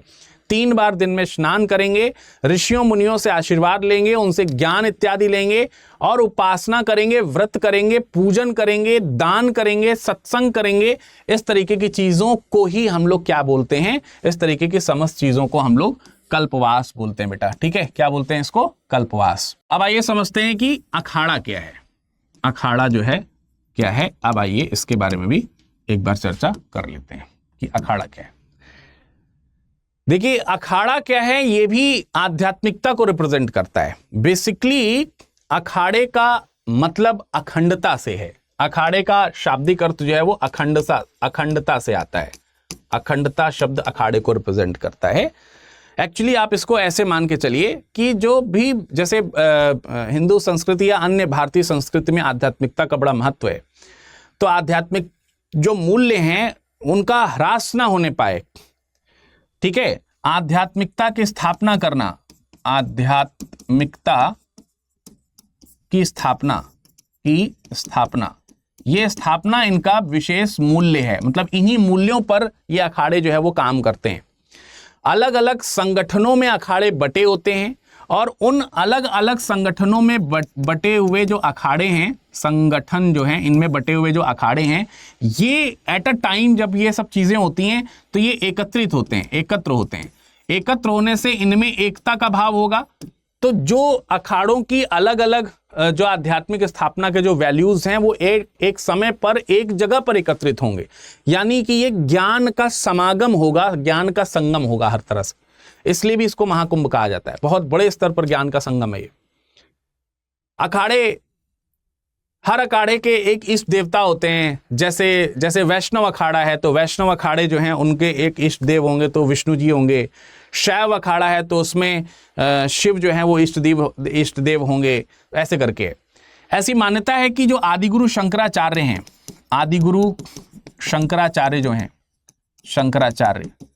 आदिगुरु शंकराचार्य जी ने धर्म को एकजुट करने के लिए, धर्म की रक्षा के लिए इन अखाड़ों की स्थापना की थी, ऐसा कहा जाता है। तो ये आपको जैसे शैव अखाड़े हैं, वैष्णव अखाड़े हैं, इसी तरीके से उदासीन अखाड़ा है। सिख संप्रदाय के आदिगुरु जो हुआ करते थे श्री गुरु नानक देव जी, उनके बेटे थे, उनके पुत्र हुआ करते थे चंद्रदेव जी। तो चंद्रदेव जी ने उनका जो मत है वो उदासीन मत है, तो उनको उदासीन मत का प्रवर्तक मानते हैं। तो वो मतलब उनका भी अखाड़ा जो है यहाँ पर उपस्थित रहता है, लोग यहाँ पर आते हैं। अखाड़ों को व्यवस्थित करने के लिए प्रॉपर तरीके से एक समिति का निर्माण किया जाता है, ठीक है। एक प्रॉपर तरीके से क्या होता है बेटे, समिति होती है अखाड़ों को व्यवस्थित करने के लिए। और अखाड़ों को व्यवस्थित करने के लिए जो ये समिति होती है, इस समिति में 5 लोग शामिल होते हैं। इस समिति में 5 लोग शामिल होते हैं और इन 5 लोगों को ब्रह्मा, विष्णु, महेश यानी कि त्रिदेव, और इसके अलावा गणपति और शक्ति, इन 5 लोगों का प्रतिनिधित्व जो है यहाँ पर प्राप्त होता है। मतलब एक तो त्रिदेव हो गए, इसके अलावा गणेश और इसके अलावा शक्ति, ये हो गए मिलाकर के 5। इन 5 का रिप्रेजेंटेशन इस समिति के 5 सदस्य जो है मुख्य तौर से करते हैं। हर अखाड़े के प्रमुख जो संत होते हैं उनको महामंडलेश्वर बोला जाता है, ठीक है। तमाम प्रकार से अलग अलग अखाड़ों में अलग अलग साधु संतों की संख्या होती है। ये साधु संत जो हैं उसमें नागा साधु संत भी शामिल होते हैं, अन्य साधु संत भी शामिल होते हैं, और एक संख्या के आधार पर एक अखाड़े का निर्माण होता है।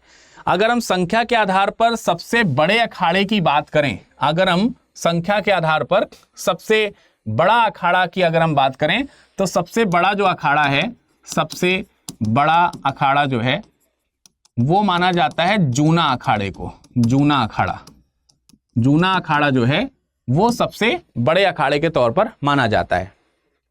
इसके बाद जो है निरंजनी अखाड़ा है और फिर महानिर्वाणी अखाड़ा, ऐसे करके डिफरेंट अखाड़े जो हैं वो हैं। अखाड़ों के जो अध्यक्ष होते हैं, मैंने आपको बताया, वो महामंडलेश्वर होते हैं। और महामंडलेश्वर जो होते हैं, यही सबसे पहले स्नान करते हैं। इसी को बोला जाता है शाही स्नान।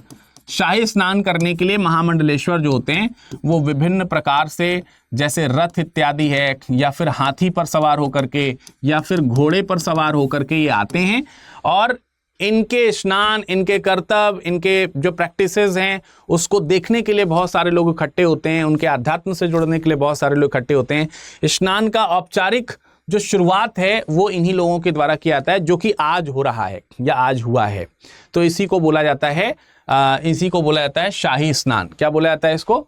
ये इनके स्नान को क्या बोला जाता है? शाही, लिखा ही तो है शाही स्नान, तो इनको शाही स्नान, इनके स्नान को बोला जाता है। जब हम अखाड़ों की बात कर ही रहे हैं, तो अगर हम मान्यता प्राप्त अखाड़ों की बात करें, मान्यता प्राप्त जो अखाड़े हैं उसमें तकरीबन 13 जो हैं वो प्राचीन मान्यता प्राप्त अखाड़े हैं। अब ये 13 प्राचीन मान्यता प्राप्त जो अखाड़े हैं उनमें भी विभाजन है। जैसे एक है शैव अखाड़ा। शैव अखाड़े में 7 अखाड़ों का संगम होता है। इसमें जो है निर्वाणी अखाड़ा है, अटल अखाड़ा है, निरंजनी अखाड़ा है, आनंद अखाड़ा है, और जूना का नाम जो मैंने आपको बताया था, जूना, आवाहन और अग्नि, ये 7 अखाड़े जो हैं वो आपके शैव अखाड़े के अंतर्गत आते हैं। ठीक है, लिख देता हूं, निर्वाणी अखाड़ा।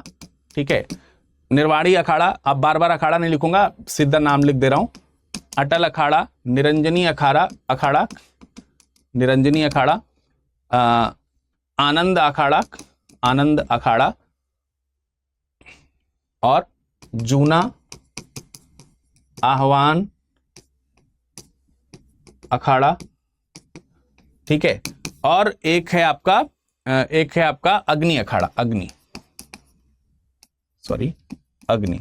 ये जो है ये 7 शैव अखाड़े हैं। शैव अखाड़े के अलावा कुछ वैरागी अखाड़े भी हैं। वैरागी अखाड़ों में यही कोई 3 वैरागी अखाड़े आपको देखने को मिलेंगे। एक निर्मोही, इसको निर्मोही वैरागी अखाड़ा भी कहते हैं। एक दिगंबर अनी है, दिगंबर अनी अखाड़ा, और जो है एक आपका है निर्वाणी अनी अखाड़ा। ये आपका जो है आपका वैरागी अखाड़ा हो गया। तो 3 ये हो गए, और आपको 7 3 10 3 और हैं उदासी अखाड़े के अंतर्गत।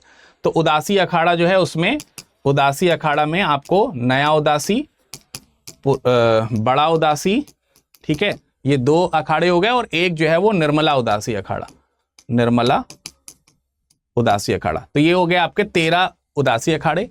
इसके अलावा भी कुछ अखाड़े हैं जिनको अन्य समय पे बाद में मान्यता मिली। जैसे 2013 में आप देखेंगे परी अखाड़ा है। परी अखाड़ा ये महिला साधु होती हैं, इसमें महिला साध्वी जो होती हैं, महिला संत जो होते हैं, या हम साध्वी जिनको कह सकते हैं, उनका अखाड़ा है।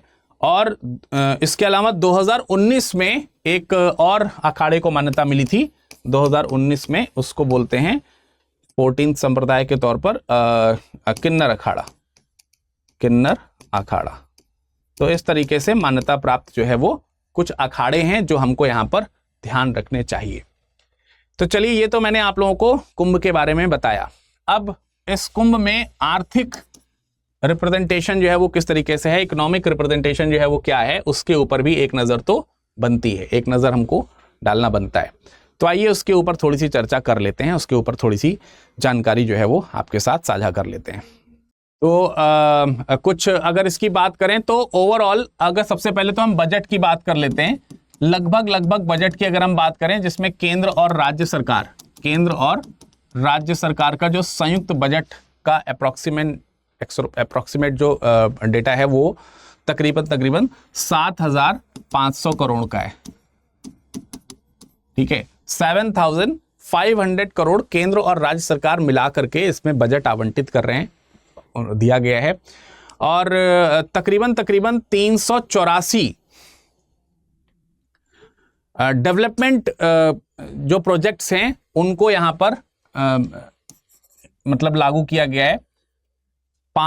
इसकी संख्या जो है 384 के आसपास है। कितनी? 384 के आसपास डेवलपमेंट प्रोजेक्ट्स जो हैं, उनको जो है लगाया गया है। कुछ ये फैक्टफुल डेटाज हैं जो आपको थोड़ा सा याद रखना, हो सकता है कि आगे के प्रीलिम्स में कभी आपके काम आए। ओवरऑल अगर हम बात करें तो गवर्नमेंट ने 4000 हेक्टेयर का जो पूरा एरिया है, 4000 प्लस कह सकता हूं मैं, तो कई जगहों पर 4500 भी लिखा हुआ है, तो 4000 प्लस हेक्टेयर का पूरा जो क्षेत्र है, 4000 प्लस हेक्टेयर का जो क्षेत्र है, इसमें मेला मैदान है पूरा। और इस मेले मैदान को टोटल 25 सेक्टर्स में, 25 सेक्टर में क्या किया गया है, 25 सेक्टर में इसको विभाजित किया गया, 25 सेक्टर्स में इसको विभाजित किया गया है। और इसमें लोगों के, जैसे मैंने आपको बताया, लोग आते हैं, रुकते हैं यहाँ पर, तो यहाँ पर तकरीबन 1.6 लाख, 1.5 लाख टेंट जो है वो लगाया गया। तो एक तरीके से टेंट नगरी की तरह स्टैब्लिश हो गया है। तो 1.5 लाख से ज्यादा 1.6 लाख टेंट्स जो यहाँ पर लगाए गए हैं। और इसके अलावा अगर आप देखेंगे तो 940 के आसपास आपको यहाँ पर घाट देखने को मिलेंगे। कई सारे इसमें घाट भी आपको अलग अलग देखने को मिलेंगे। 940 घाट जो है वो डेवलप किए गए हैं स्नान इत्यादि करने के लिए, डुबकी इत्यादि लगाने के लिए। तो ये भी बहुत बड़ा प्रोजेक्शन है जिसको खर्च किया गया है। इसमें बहुत सारी ट्रेनें चलाई गई हैं, जिसमें से तकरीबन 3000 तो स्पेशल ट्रेनें हैं। स्पेशल 3000 प्लस स्पेशल ट्रेन जो हैं उनको चलाया गया है। एंड मोर देन 6 लाख, इसमें तकरीबन 6 लाख के आसपास लोगों को रोजगार देने की यहाँ पर बात करी गई है। और इसमें विभिन्न प्रकार के जो सेक्टर्स हैं उन सेक्टर्स को लागू किया गया है, मतलब उसमें इन्वेस्टमेंट किया गया है। जैसे होटल मैनेजमेंट है, होटल इंडस्ट्री है, ट्रांसपोर्टेशन है, FMCG है। FMCG में जैसे जो इंस्टेंटली आप बहुत सारी चीज़ें जो खाते पीते हैं उसमें से इंक्लूड होती हैं, FMCG है। इसके अलावा इवेंट मैनेजमेंट को लेकर के, इन सब चीज़ों को लेकर के इसमें भी बहुत सारे खर्चे किए गए हैं। तकरीबन 3000 करोड़ रुपए का खर्चा जो है आपका इस तरीके के सेक्टर्स में किया गया है। 3000 करोड़ रुपए का जो है इसमें भी खर्चा किया जा रहा है। जैसे मैंने जो भी सेक्टर्स गिनाए आपको, जैसे FMCG का है, होटल है, ट्रांसपोर्टेशन है, इवेंट डेवलपमेंट या इवेंट मैनेजमेंट वगैरह का जो हिस्सा है उन सब में, ठीक है। तो काफ़ी सारा इन्वेस्टमेंट इसमें भी है। अब सरकारी आंकड़ों का तकरीबन ये मानना है, सरकारी आंकड़े जो है वो ये बताते हैं कि यहाँ पर संभावना जो है, संभावना कितने लोग आ सकते हैं इसमें, तो ये संभावना 40 करोड़ पीपल्स के आने की है। 40 करोड़ लोग जो हैं वो यहां पर इस इवेंट में पार्टिसिपेट कर सकते हैं। आपको मालूम है कि ये इवेंट 13 तारीख से शुरू हो चुका है, 13 जनवरी से 26 फरवरी तक चलना है। तो इसके बीच में 40 करोड़ पीपल्स जो है यहां पर आपको देखने को मिल सकता है। तो इस सब चीज़ों के बीच में अगर आप ओवरऑल अगर हम इसकी बात करते हैं कि किस तरीके से इसमें हम आर्थिक परिदृश्य इसका अगर समझने का प्रयास करें, तो जो भारतीय उद्योग परिसंघ है जिसको हम लोग CII कहते हैं, ठीक है, CII का ये मानना है, भारतीय उद्योग परिसंघ का ये मानना है, उसका ये कहना है कि जैसे 2013 में पिछले महाकुंभ की अगर हम बात करें तो 2013 का जो महाकुंभ था उसको भी महाकुंभ नाम दिया था सरकार ने, महाकुंभ नाम दिया था। अब दिया था, ये क्यों दिया था क्या ये तो आप लोग समझिएगा, बट उसको महाकुंभ कहा गया। तो 2013 में जो महाकुंभ हुआ था उसमें 12,000 करोड़ का राजस्व प्राप्त हुआ था। कितना? 12,000 करोड़ का इनको राजस्व 2013 में प्राप्त हुआ था, ये उनके डेटा कहते हैं। 2019 में कुंभ का आयोजन किया गया, 2019 में कुंभ का आयोजन किया गया, कुंभ मेला का आयोजन किया गया, और उसमें तकरीबन 1.2 करोड़, 1.2 लाख करोड़, सॉरी करोड़ नहीं, 1.2 लाख करोड़, 1.2 लाख करोड़ का इनको जो है राजस्व प्राप्त हुआ है। और वर्तमान में 2025 में जब ये महाकुंभ हो रहा है तो जो एक्सपेक्टेशंस हैं इनकी 2025 में, वो एक्सपेक्टेशन 2 करोड़ टू मतलब 2 लाख करोड़ से 2 लाख से 2.5 लाख करोड़ की एक्सपेक्टेशन है, ठीक है। इस बार के व्यवसाय में 2 से 2.5 लाख करोड़ रुपए की राजस्व प्राप्त होने की उम्मीद लगाई जा रही है। अगर हम रोजगार की बात करते हैं तो 2019 में जो रोजगार मिला था वो मिला था तकरीबन 6 लाख लोगों को, और इस बार इसमें 1.5 गुना की वृद्धि की बात करी जा रही है।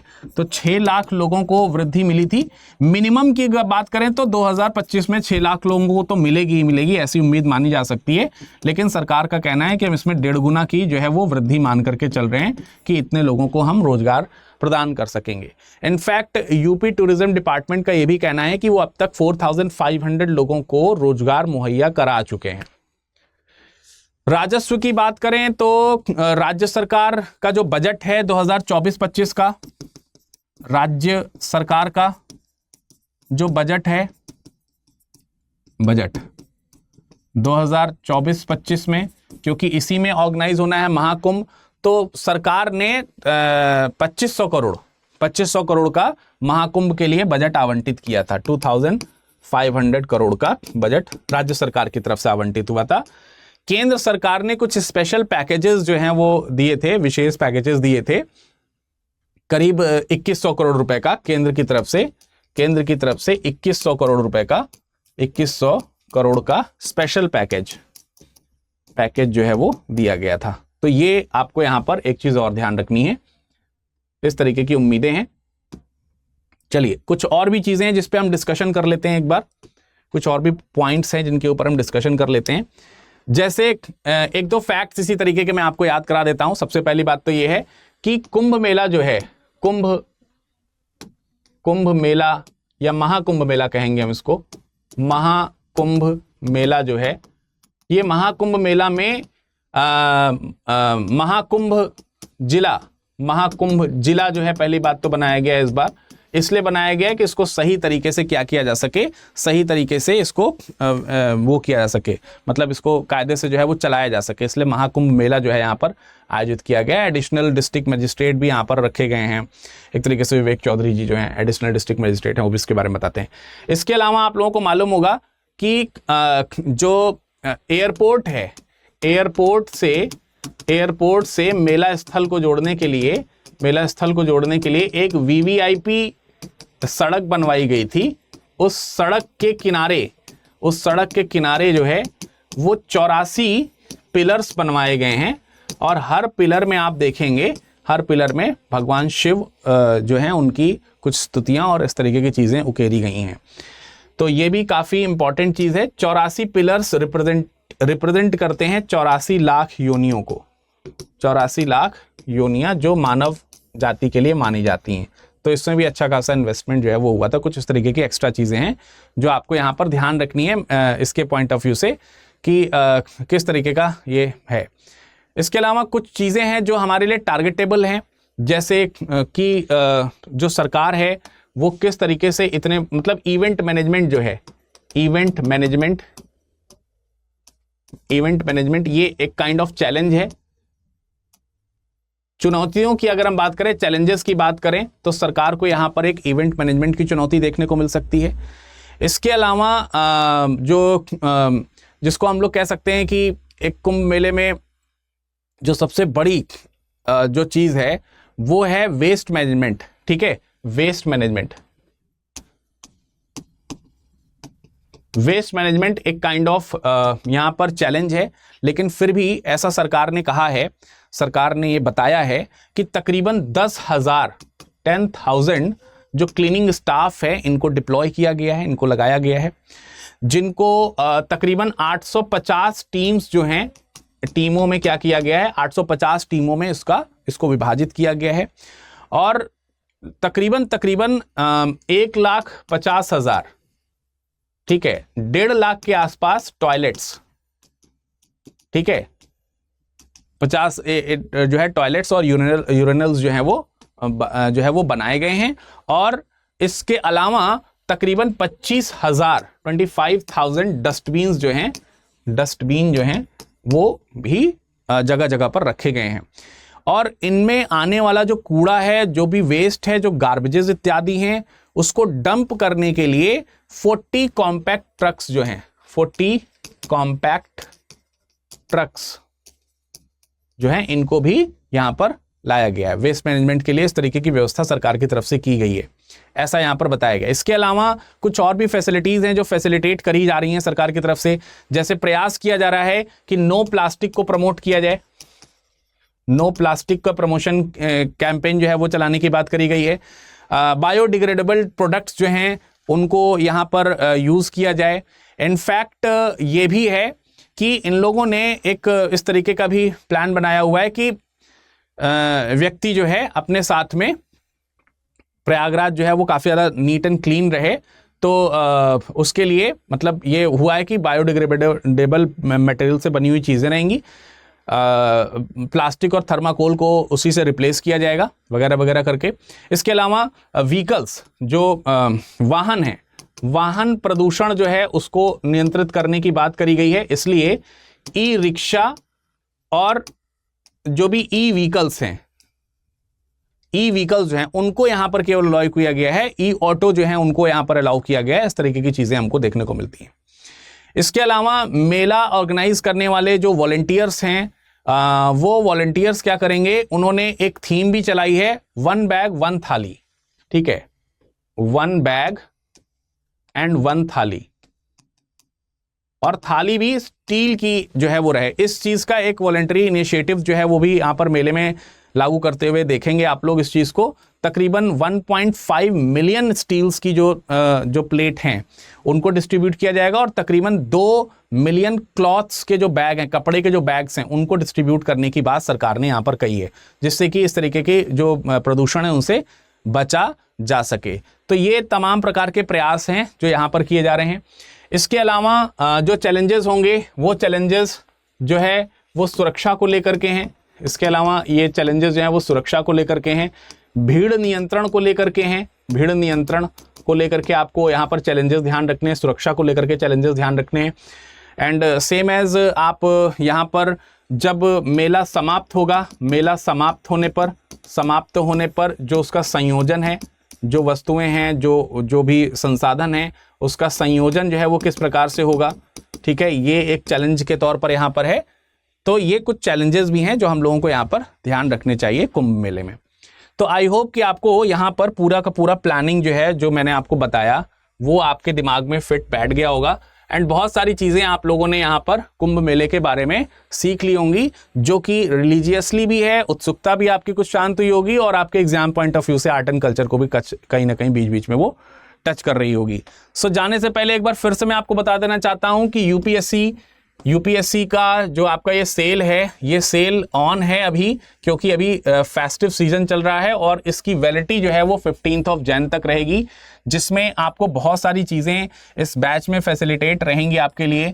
जैसे कि आपको इसमें लाइव क्लासेस मिलेंगी। लाइव क्लासेस के बारे में भी समझ लीजिए बेटा, ये जीएस के अलावा, जीएस की तो लाइव क्लासेस आपको डेली मिलेगी ही मिलेगी, इसके अलावा आपको सीसैट की भी क्लासेस इसमें लाइव डेली मिलेंगी और करंट अफेयर्स प्रोग्राम चलाया जाता है, इसकी भी आपको करंट अफेयर्स की क्लास भी डेली मिलेंगी। ये तीनों लाइव क्लासेस आपको डेली बेसिस पे मिलेंगी। 3 घंटे के तकरीबन ये रहती है, 1.5 घंटे के आसपास ये क्लासेस रहती हैं। तो 5 घंटे के 5-6 घंटे का आपका टोटल ये है टाइम। इसके अलावा ये सारी क्लासेस बाद में आपको रिकॉर्डेड फॉर्म में भी मिल जाएंगी। प्रीलिम्स की तैयारी के लिए आपको अलग से एक बैच प्रीलिम्स से पहले प्रोवाइड किया जाएगा, वो पूरी तरीके से रिवीजन बैच होगा। इसमें टेस्ट सीरीज भी होंगी, टेस्ट सीरीज का सॉल्यूशन भी आपको मिलेगा। मेंस की तैयारी के लिए अगर आप प्री क्वालिफाई करते हैं तो आपको हम मेंस रेजिडेंशियल प्रोग्राम देंगे, निःशुल्क आवासीय सुविधा, आपको यहाँ पर रहना खाना सब एकदम फ्री है, बस एकदम आकर के आपको पढ़ना है, अपनी आंखों के सामने हम सब लोग आपको तैयार करेंगे। मेंस क्वालिफाई करने पर इंटरव्यू गाइडेंस प्रोग्राम है, आईजीपी प्रोग्राम है, ये सारी चीज़ें आपको निःशुल्क रहेंगी। इनफैक्ट स्टडी मटेरियल की बात करते हैं आप, तो स्टडी मटेरियल में आपको पूरा का पूरा एक सिलेक्शन बॉक्स जो है वो दिया जाएगा, जिसमें 18 किताबों का सेट रहेगा। इसके अलावा आपको पेंसिल, हाइलाइटर, इसके अलावा जो नोटबुक होती है, डायरी है, टेबल कैलेंडर है, मैप है, मेंस आंसर राइटिंग के लिए पूरा एक बंडल आपको दिया जाएगा। ऐसे ऐसे करके टोटल 26 एलिमेंट्स जो हैं इसके अंतर्गत होंगे, जो आपको इस सिलेक्शन बॉक्स में फिजिकली आपके घर पहुंचाए जाएंगे। तो आप इसको ले सकते हैं। 2026 के लिए जो इस बैच का प्राइस विरद लाइव कोड लगाने पर होगा वो होगा 26,999। तो आप विरद लाइव कोड जस्ट यूज करिए, कुछ नहीं करना है, सीधा विरद लाइव कोड लगाना है और आपको बैच से जुड़ जाना है। पर ध्यान रखें, ये बैच से जुड़ने के लिए 15 तारीख तक ही डेट है, अदरवाइज ये 27 जो आपको 1000 का मिल रहा है, ये 29,000 का हो जाता है और ये 34,000 का हो जाता है जाकर के। तो 2,000 रुपये आपको कहीं ना कहीं महंगे पड़ेंगे, 2-3 हज़ार रुपये। तो अभी छूट चल रही है, उसका आप लाभ उठा लें, ठीक है। 15 तारीख जो है इसमें एडमिशन लेने की भी लास्ट डेट है और 15 तारीख जो है आपकी इस जो ऑफर चल रहा है इंडियन फेस्टिवल सेल, उसकी भी लास्ट डेट है। इसके अलावा अगर आप मेंस प्रीलिम्स की तैयारी कर रहे हैं 2025 के लिए, आपने सेल्फ स्टडी करी है 2025 के लिए, तो इसमें आपको टेस्ट सीरीज भी मिलेगी और लाइव क्लासेस भी मिलेंगी, लाइव क्लासेस भी आपको मिलेंगी। तो लाइव क्लासेस ले लीजिए, टेस्ट सीरीज भी आपको इसमें मिल जाएगी।